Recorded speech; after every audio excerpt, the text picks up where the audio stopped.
जो कंपनियां दूध खरीद रही हैं वो भी तो सारा दूध इन्हीं फार्मर से ख़रीद रही हैं और उनके अंदर एक कैटेगरी नहीं है कि अगर मैं कहूं कि वो सिर्फ फार्म से ख़रीद रही हैं। कंपनियां भी दूधियों से ख़रीदती हैं, कंपनियां कॉन्ट्रैक्टरों से भी ख़रीदती हैं। वो आगे किन से ख़रीदता है, किस तरह ख़रीदता है, उस वक़्त वो सारे दूध के सारा चीज़ें ठीक हो जाती हैं। और जब एक आम बंदा एक फ्रेश मिल्क लेने के लिए जाता है तो वो सारी प्रॉब्लम्स उस आम बंदे के साथ अटैच हो जाती हैं। बिस्मिल्लाहिर्रहमानिर्रहीम। मेरे प्यारे नाज़रीन और सामीन, मैं हूं आपका भाई हाफिज़ वसी मोहम्मद ख़ान और ये है आपका जाना पहचाना यूट्यूब चैनल हाफिज़ वसी टीवी।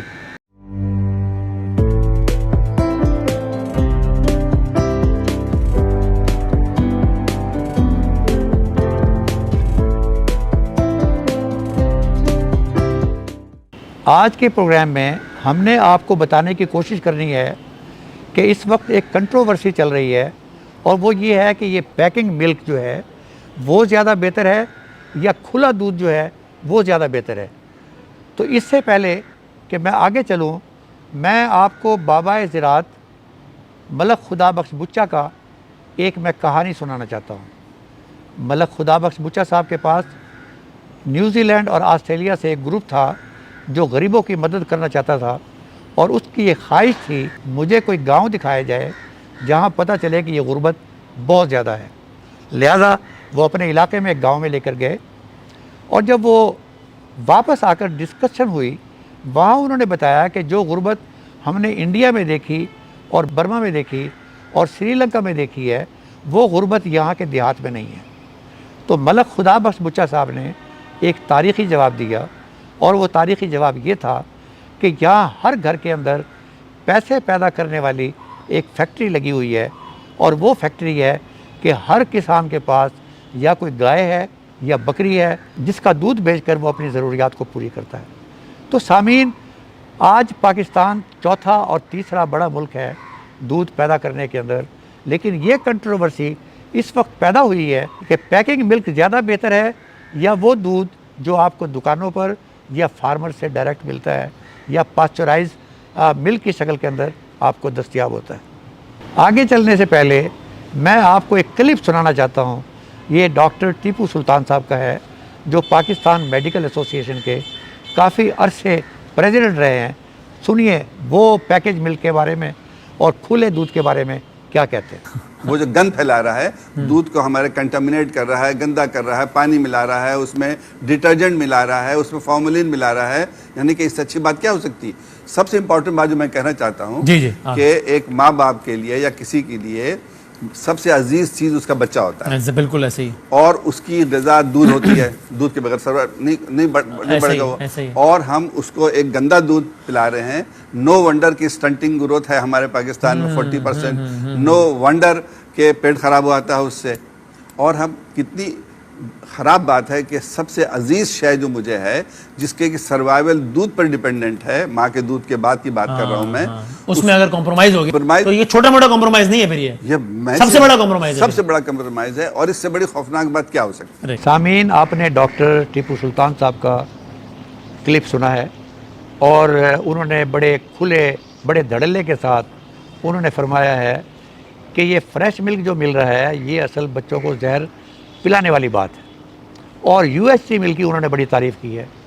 तो आज मैंने दावत दी है जनाब आसिफ अशफाक साहब को, जिनका एक पूरा बैकग्राउंड है इस बात के बारे में कि डेयरी मैनेजमेंट के अंदर डिग्री के होल्डर हैं नीदरलैंड से और यहाँ पाकिस्तान में उन्होंने मुख्तलिफ़ कंपनीज़ में काम किया है, फार्मर्स के साथ काम किया है। आजकल सॉल्व एग्री पार्क के जनरल मैनेजर हैं, जिसका असल मकसद है कि लोगों की, किसानों की रहनुमाई करना कि किसान अपने जानवरों को सेहतमंद कैसे रख सकते हैं, वहाँ से अच्छे तरीके से सेहतमंद दूध कैसे हासिल कर सकते हैं। तो मैंने आज उनको दावत दी है कि वो ये बताएं कि यूएसटी मिल्क और फ्रेश मिल्क के अंदर अगर मुझे चुनाव करना है तो मैंने किस तरफ जाना है। वेलकम आसिफ साहब, मुझे इस बात की खुशी है कि आपसे बेहतर आदमी मुझे कोई नहीं मिला जो दोनों साइड्स को जानता है। तो ज़रा इसके बारे में आप कमेंट फरमाएं जो आपने अभी, मैंने क्लिप भी आपको सुनवाया है। जी बहुत शुक्रिया हाफिज़ साहब। मैं थोड़ी सी इसमें पहले क्लैरिटी ले आऊँ कि जब खुले दूध की बात होती है तो हमारे जहन में सिर्फ उसी वक्त फ़ौरी तौर पे ये लोग ये चीज़ बताते हैं कि शायद खुला दूध जो है वो उसके अंदर हर तरह का बैक्टीरिया, उसके अंदर फार्मर्स हर तरह का सफाई का ख्याल नहीं रखता। उन्होंने गंद का लफ्ज़ इस्तेमाल किया। मैं उस लफ्ज़ को इस्तेमाल करना मुनासिब नहीं समझता क्योंकि ये दूध से रेलिवेंट गुफ्तगू है और हमारा हर 90% जो लोग हैं वो खुले दूध को ही यूज़ कर रहे हैं। अभी दौर बहुत चेंज हो चुका है क्योंकि आपको अंदाज़ा है हमने छोटे फार्मर्स की ट्रेनिंग में भी और बड़े फार्मर्स की ट्रेनिंग में भी हमने बहुत अहम किरदार अदा किया और जा के हमने फार्मों पे ट्रेनिंग दी। मैं ख़ुद भी एक फार्मर हूँ। इस तरह की बिल्कुल बात गलत है कि खुले दूध को आप बिल्कुल कंसीडर कर दें कि वो जरासीम से भरा हुआ है, ये ऐसा नहीं है। जिस बंदे ने भी जानवर रखा हुआ होता है उसके लिए सबसे ज़रूरी चीज़ जानवर की सेहत होती है। अगर एक जानवर सेहतमंद होगा तो वो उससे बेहतर प्रोडक्शन और बेहतर दूध ले सकता है। और सेहतमंद जानवर को रखने के लिए आपको हाइजीन का, जानवर को साफ़ सुथरा, जानवर का चारा बेहतरीन और ये सारी चीज़ें देखनी पड़ती हैं। उसके बाद ही आप एक बेहतर दूध ले सकते हैं। अभी अगर मैं बात करूं तो हम मोस्टली जब बात करते हैं तो हमारे जहन के अंदर एक ही चीज़ आती है जी, दोधी उसके अंदर मिलावट करता है। मैं इसके ऊपर बात नहीं करता, मैं अभी डायरेक्ट जाता हूं प्रोग्रेसिव फार्मर के ऊपर। प्रोग्रेसिव फार्मर से अगर आप डायरेक्ट जाके अगर आप दूध ले रहे हैं तो आपको आपके सामने वो दूध को अपने बर्तन को भी साफ़ कर रहा है, अपनी गाय के थनों को भी साफ़ कर रहा है, भैंस को भी साफ़ कर रहा है, उसकी जगह भी साफ़ है। और ये सारी चीज़ें ज़रूरी हैं जानवर की सेहत के लिए भी। वो कभी भी कंप्रोमाइज़ नहीं करेगा कि वो अपने जानवर को इस बुरी कंडीशन के अंदर रखे, क्योंकि आप बेहतर जानते हैं कि अगर सफाई का ख्याल नहीं रखा जाएगा तो जानवर की सेहत के ऊपर क्या असरात आएंगे और उसकी पैदावार घटेगी और उसकी पैदावार जो वो अफोर्ड नहीं कर सकता। जी बिल्कुल ऐसे ही। तो वो ये सारी चीज़ें करने के बाद इसको दूध को धोता है, लेता है और वो दूध भी टाइम पे ले रहा होता है। उसका टाइम है कि वो सुबह के टाइम ले रहा है। दूध लेने के फ़ौरन बाद फिर उसको ये फ़िक्र होती है कि उसने इस दूध को सप्लाई करना है घरों के अंदर, क्योंकि जितने टाइम से वो दूध देगा उतनी जल्दी इसको हो जाए। अब दूसरी चीज़ ये है कि जो बंदा खालिस दूध पीता है, अल्लाह ताला ने दूध का जो सबसे बेहतरीन रिज़ल्ट रखा हुआ है वो उसके टेस्ट का और स्मेल का रखा हुआ है। जो बंदा एक खालिस दूध पी रहा है और फ्रेश दूध पी रहा है, उस बंदे को उसी वक्त पता चल जाता है कि ये मेरा जो दूध है ये खालिस नहीं है और इसके अंदर या ये लेट हो गया है या ये ख़राब होने वाला है या इसके अंदर कुछ स्मेल आ रही है या इसके अंदर कोई मसला आ रहा है। तो इन सारी चीज़ों को एक फार्मर जो है वो देख रहा होता है और वो टाइम पे उसको सप्लाई कर रहा होता है। अब मार्केट के अंदर इस वक्त अगर मैं बात करूं तो मैं अगर सबसे बड़े शहर हमारे लाहौर की बात करूं तो इसकी सराउंडिंग के अंदर बेतहाशा जो हैं वो कैटल के फार्म बन चुके हैं और वो फार्म डायरेक्टली सप्लाई कर रहे हैं लोगों के घरों तक और वो पेस्चुराइज भी उसको कर रहे हैं, कुछ पैक्ड मिल्क कर रहे हैं और वो लोगों तक उसकी सप्लाई कर रहे हैं। मैं कहता हूँ वो खुशकिस्मत इंसान है कि जिसको इस तरह का खालिस साफ़ सुथरा दूध उसके घर तक टाइमली पहुँच रहा है और रीज़नेबल प्राइस के अंदर पहुंच रहा है। अब आप इसको कंपेयर करें किसी एक कैटेगरी के साथ, मैं पूरे पाकिस्तान की हर चीज़ को चैलेंज करता हूं कि कोई भी फिर ऐसी चीज़ नहीं है। फिर आप कहेंगे कि फ्रूट भी लेके आएँ तो बागात से तोड़ के लाएं, सब्ज़ी आपने लानी है तो ख़ुद तोड़ के लाएं, मंडी तक आने तक, टेम्परेचर मेंटेन करने तक, ये सारी चीज़ों से उसके भी जो क्वालिटी है वो भी कंप्रोमाइज़ करती है।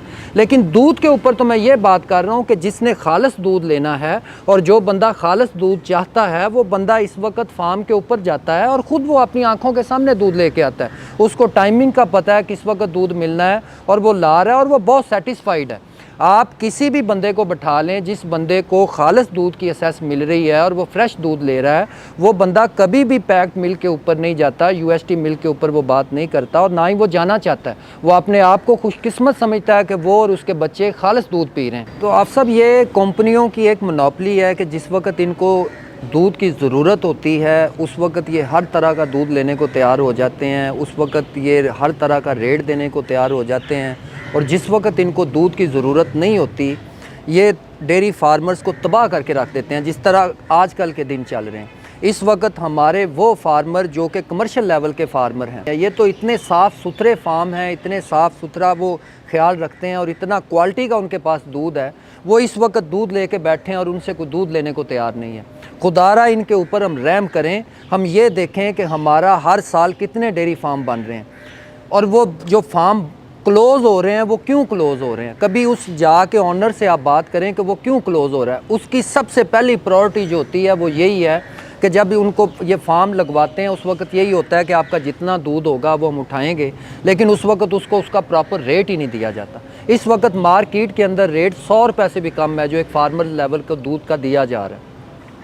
अब मैं इसके ऊपर आ जाता हूँ क्योंकि पाकिस्तान के अंदर इस वक्त ये भी मैं बहुत बड़ी परसेंटेज बता रहा हूँ कि 10% दूध होगा जो एक कंपनियाँ सप्लाई कर रही होंगी, 90% जो दूध है वो फ्रेश मिल्क ही जा रहा है। और फ्रेश मिल्क जो है उसके अंदर मैं ये नहीं कहता कि उसके अंदर कोई इश्यूज़ नहीं होंगे, वो हर कारोबार के अंदर ये इश्यूज़ होते हैं, मैं उसको उसके साथ मैच नहीं कर रहा, लेकिन खुदारा उस उतनी को परसेंटेज को इसके साथ अटैच ना करें कि आप सारे डेयरी फार्मर का बेड़ा गर्क कर दें, कि आप कहें कि ये अपना काम ही बंद कर दें, ये दूध सेहत के लिए ठीक। सर आपकी बात से मैं ये समझा हूँ कि नंबर 1 एक तो पूरे पाकिस्तान की जो आप 10% बता रहे हैं, मेरे नज़दीक शायद वो 8% है।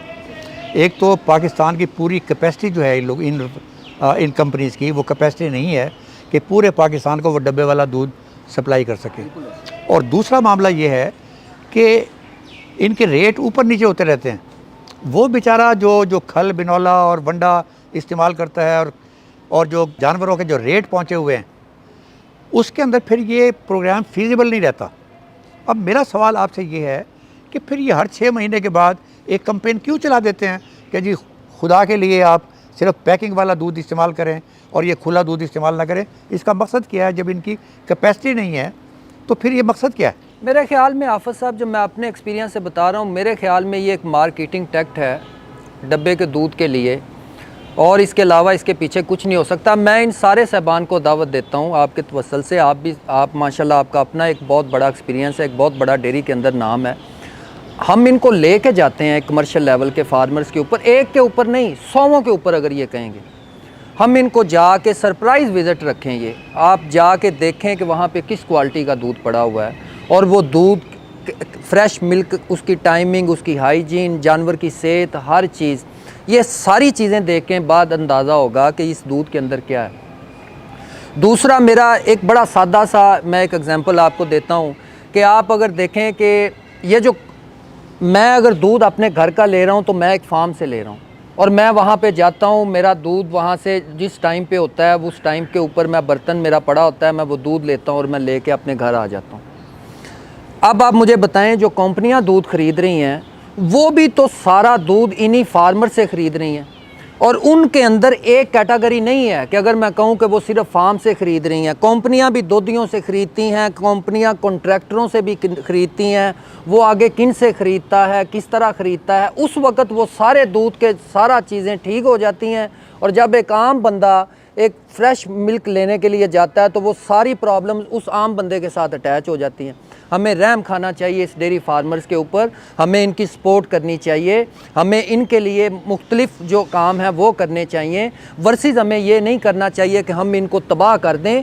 इनके साथ ही हमारा मुल्क खड़ा हुआ है, और जो मुल्क के अंदर थोड़ी बहुत खुशहाली है और ये जो गरीब आदमी पल रहा है वो इसी वजह से ही है कि उसके पास 1, 2, 4 जानवर हैं।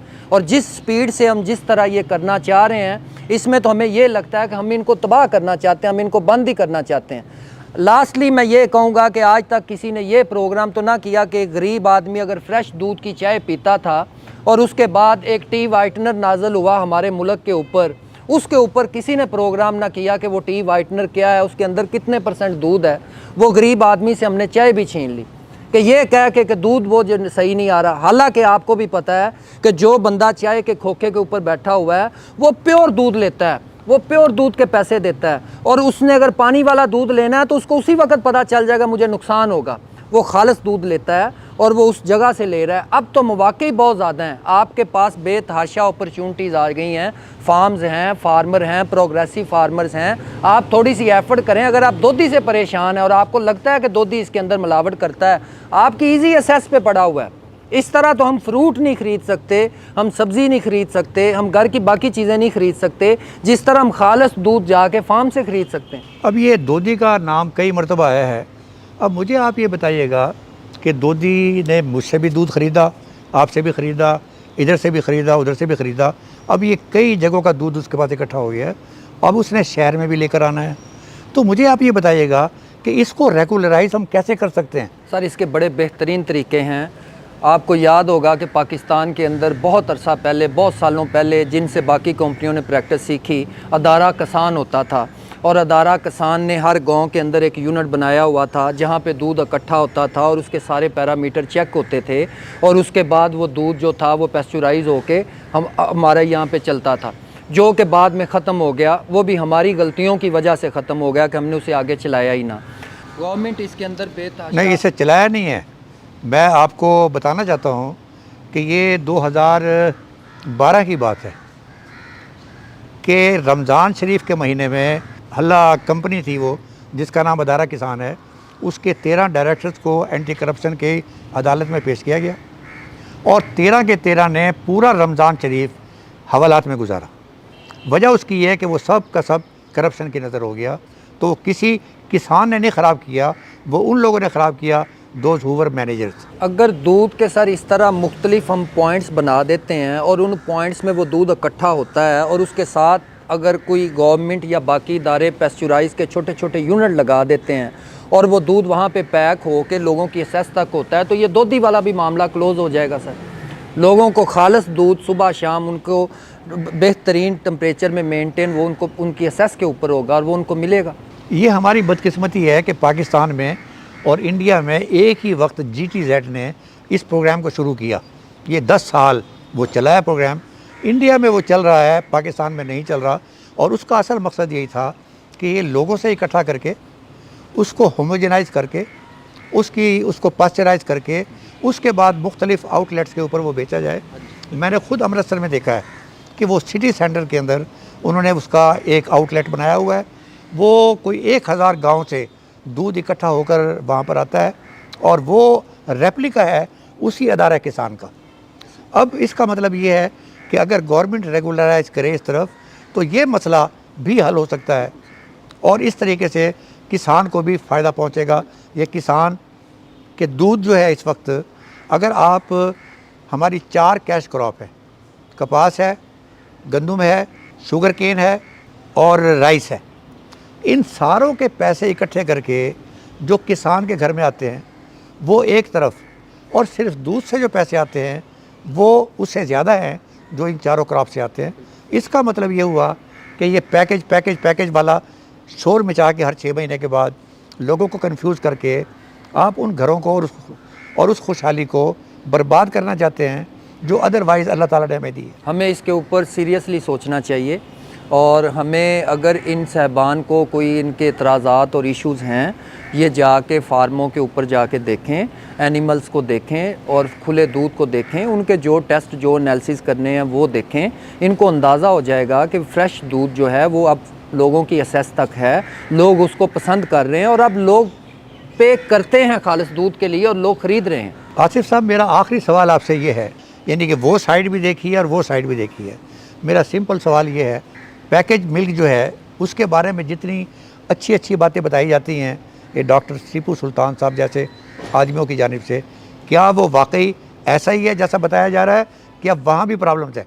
सर देखें, मेरा मकसद, जैसे बाकी बात कर रहे हैं वो डायरेक्ट हिट कर रहे हैं फ्रेश दूध को, मेरा मकसद किसी भी कंपनी का नाम लेना या किसी भी डब्बे के ऊपर बात करना, क्योंकि मेरा अपना एक्सपीरियंस है, मैं इसके ऊपर बात नहीं कर रहा, लेकिन इसका कंपैरिजन नहीं बनता। मैं अगर बात करूं कि अगर मुझे, मेरी ज़ात को और मेरे बच्चों को, और मैं यही सजेस्ट करूंगा, अगर मुझे फ़्रेश दूध खालिस मिलता है और एक फार्म से मिल रहा है और वो मैं पैक्ड मिल्क ले रहा हूँ पेस्चुराइज हुआ खालिस, जिस तरह अब ईजी एक्सेस फार्मों से मिल रहा है, वो डब्बे के दूध से बेहतर है और हमें यही इस्तेमाल करना चाहिए। जज़ाकल्लाह आसिफ साहब, अल्लाह ताला आपको खुश रखे। आज के प्रोग्राम का जो लुबे लुबाब है वो ये है कि फ़्रेश मिल्क का कोई नेमुल बदल नहीं है और ये सिर्फ मार्केटिंग टैक्टिक्स को इस्तेमाल करते हुए हर 6 महीने के बाद फ्रेश मिल्क के ऊपर एक प्रोपेगेंडा शुरू हो जाता है।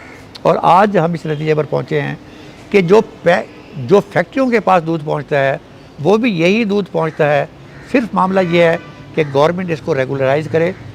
मुख्तलिफ़ जगहों पर जिस तरह अदारा किसान की मिसाल दी गई है, इस तरीके से दूध इकट्ठा हो और पास्चराइज़ करके आगे फाइनल कंज्यूमर तक वो पहुँच जाए। वमा अलैना इल्लल बलागुल मुबीन।